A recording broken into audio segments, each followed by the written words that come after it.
and the police were invited.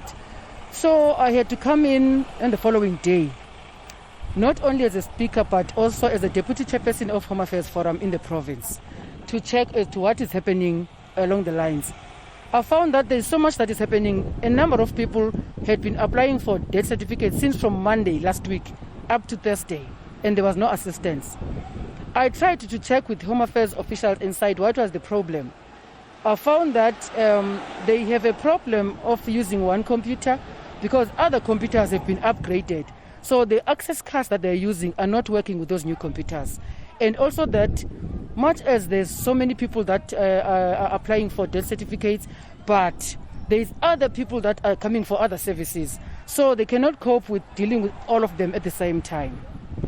So that warranted me to call the senior official, the provincial manager and the regional managers to say there is a problem in the crisis here. How then do we come about and assist the people? Because we can't have a situation where people apply on a Monday for a death certificate, whilst the regulations and the Act of the Home Affairs are saying people must only apply for a death certificate only for 3 days, that is 72 hours. But you find that people have been here since Monday. So when I called them, they had to come in here on the following day to come and assist. But we agreed with the senior officials that we must have a meeting with funeral parlors. Because funeral parlors, when I called one of them, they complained about the manner in which the BI 1663, the form that needs them to put the finger of the deceased, they can't get it, access it from Home Affairs. But long before, they were used to be given a booklet. That booklet had a BI 1663 in it. So they had to fill it and bring it back to Home Affairs. But unfortunately, it was taken from them. So they came up, the officials of the Department of Home Affairs came up with a new proposal to work with the funeral parlors to kind of alleviate this kind of a queue from Home Affairs. So we had that particular meeting to bring a proposal that let the funeral parlors assist their clients in terms of making applications on their behalf. After filling the BI 1663 that the Home Affairs has to issue, let the parlors collect all those documents, fill and make applications for them. They won't stand in the queue. There will be an official assigned for them to make those applications so that their clients don't come in here to the queues. That will eliminate the queue and also help people not to come in here and flock in here for days. The issue, Speaker, of the Home Affairs Office was raised last year to an extent that the Member of Parliament, Zola Mlenzana, together with the provincial office, came down into Matatiele to see what the problem was. Member of Parliament Mlenzana said that he was going to rope the municipality to ensure that the issue is resolved. What caused the delay? The delay was caused by COVID itself, because the commitment that was made by the Department of Home Affairs into saying if we're looking for a building around Matatiele, they can renovate it within 3 months. So that Home Affairs in Matatiele, because it's also upgraded like other Home Affairs offices, then they can renovate that within 3 months.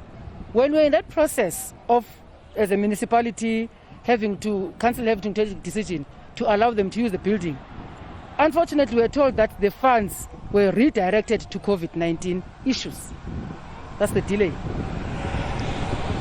Except for that, what are other challenges that were brought in by the two parties, and how are you going to ensure that they do not occur in the future? The challenges that were raised by the palace, number one, is that since the BI 1663 resides with the hospitals and the doctors, because they're the ones that certify the death. A death cannot be certified by anybody but the doctor or the traditional leader if a person has died at home. The traditional leaders, they fill in BI 1680. But then the funeral parlors are saying the COVID-19 corpses are bringing them a problem, because from the hospital where they are certified, they are wrapped up. So that finger is wrapped up, not being put in that BI 1663. They have a challenge then of opening the corpse, because by Home Affairs you don't make a death certificate without that finger being inserted in that BI 1663. So their first challenge as Palace was that, Speaker, can you please talk to the hospital and other health workers where people maybe go and die? Because if they wrap up the corpse without a finger being put in that document. It's difficult for them to open that corpse because on the body they write COVID. So Home Affairs needs a finger to be put in that 1663. How do they going to do it? So that was the first challenge. Their second challenge are the curfew times. They are saying their clients, they call them around maybe 9 o'clock to say, come and collect the corpse. When they go there, along the way, the SAPS or the law enforcers, they enforce the law to arrest them whilst they are carrying those corpses. So that's the two challenges that they had, because the proposal that Home Affairs brought to them, they welcomed them because it's going to eliminate the queues. But they've got two challenges that had us agreeing today that we must have another meeting with the law enforcement to discuss the issues of curfew and the hospital management to discuss the issues of them wrapping up the corpse without putting the finger first, because now it becomes a challenge to the funeral parlors. Secondly, there's a new idea and a new issue that has come up that makes the funeral parlors to say they've got a challenge again. Normally, when you, in fact, that's a regular, something that has been happening before, that when your person is reported to have died in the hospital, you go to the hospital with a funeral parlor as an informant, as a person who has lost a person. Then you collect your corpse with a funeral parlor. But now the hospital is saying, first obtain a death certificate before we release a body. The complaint was here in the queues. The complaint is with the funeral parlors that if the death certificate is not, if the death certificate is not obtained here for 4 days, it means you're not going to bury your corpse. Number two, you don't even fetch it from the hospital to the parlor, because now they want a death certificate. And wanted to check from the meeting, is there any law that says they must do that? Because I called the CEO to say, what informs you saying people must obtain a death certificate because they collect the body? Then she said, people are fraudulent. They normally apply for a corpse that is not there. But I said to them, you are the ones that certifying that this person has died, and you call the family to say the person has died, because there's only one person or two people that can certify the death. It's only them as a hospital and the traditional leader if the person has died at home.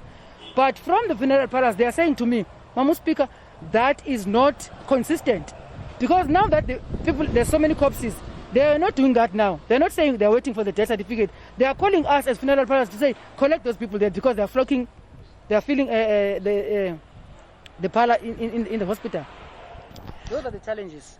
All right, that was the Speaker of the Matatiele local municipality addressing us what was happening during the meeting, what was being said during the meeting.